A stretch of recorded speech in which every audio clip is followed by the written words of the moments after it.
Wait a minute. Wait a minute. You ain't heard nothing yet. Wait a minute, I tell you. You ain't heard nothing.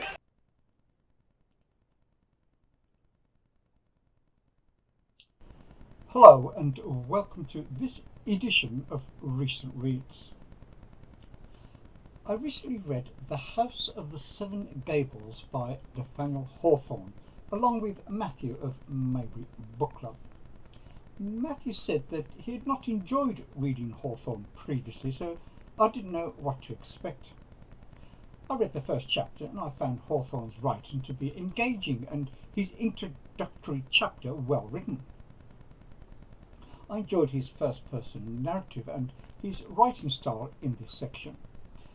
Hawthorne sets up the story and the underlying theme with great skill and captivated my interest, and I was looking forward to what happens next. In the first 7 chapters, I was impressed with Hawthorne's powers of description and characterization. There's an overwhelming sense of dark solemnity hanging over the House of the Seven Gables. Hepzibah Pyncheon, the main character in this section, is portrayed as a hapless and helpless, impoverished spinster. Then Hawthorne introduces a ray of sunshine in the person of Phoebe Pyncheon, her active and delightful young cousin, who quickly takes charge and injects life into Hepzibah's dark and dreary circumstances. Then there's the mystery of Clifford Pyncheon, who seems to appear from nowhere and has a mysterious past. But what is it? I couldn't wait to find out.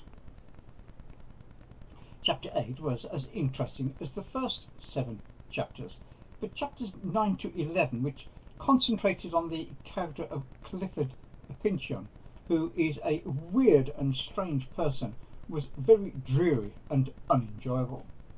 Then chapters 12 to 14 move on to a discussion of Holgrave, who is a tenant of the house. But these chapters, although not as dreary as the previous section, were also less than satisfactory. Chapter 13 appears to be a strange little story written by Holgrave, which is inserted into the narrative. The conversations between Phoebe and Holgrave in chapters 12 and 14 are wholly unconvincing if they are meant to be the prelude to a love affair. So I was not optimistic for the final 7 chapters. Chapter 15 was interesting as it revealed in a conversation between Hepzibah and Judge Pyncheon, a relative of Hepzibah's, that Clifford had been incarcerated for the last 20 years. I was not sure whether it was in jail or in a lunatic asylum. Then in chapter 16, the judge, while waiting in Hepzibah's living room while Hepzibah goes for Clifford, mysteriously dies. In chapter 17, Clifford and Hepzibah flee from the house in a very surreal chapter. Clifford seems to have killed the judge and is elated by it, and he becomes talkative and articulate. Then Hawthorne shifts back to the house, and in a brilliant tour de force of a chapter, he describes the character of Judge Pyncheon, and we discover that his death relates to the curse that had earlier been pronounced on the family by the previous owners of the land on which the house is situated. Chapter 19 is okay, and chapters 20 and 21 wrap up the story. Overall, Hawthorne's writing style produced mixed reactions in me. Some chapters I thought were perplexing, and others were brilliant.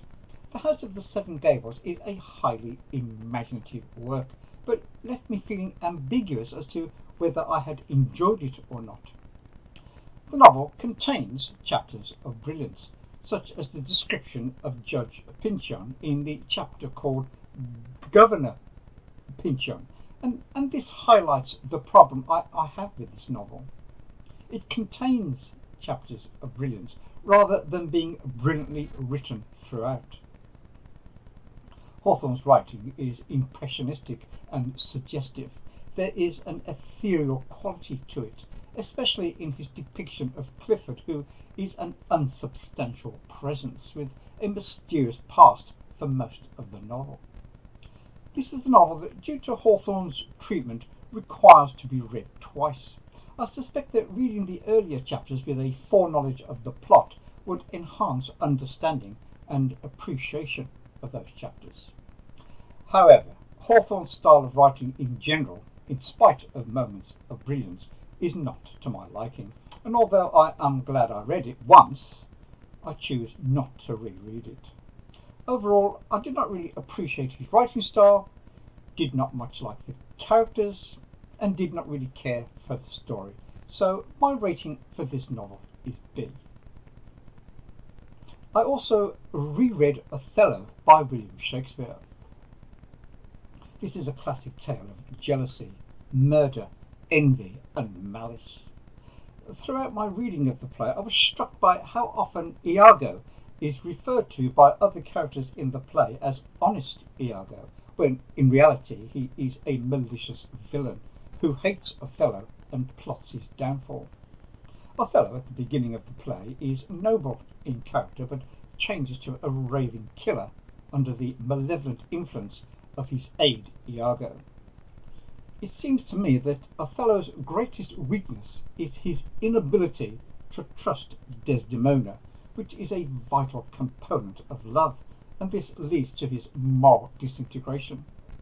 He takes on some of the evil qualities of Iago as he descends further and further into the fantasy of his wife's supposed infidelity.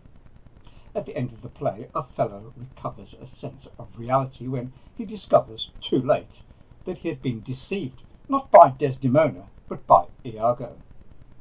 His final speech reveals him as the noble person he once was. When you shall these unlucky deeds relate, speak of me as I am, nothing extenuate, nor set down aught in malice. Then must you speak of one that loved not wisely but too well, of one not easily jealous, but being wrought, perplexed in the extreme, of one whose hand, like the base Indian, threw a pearl away richer than all his tribe. And now here's a quick recap, and I'll be back soon with another BookTube video.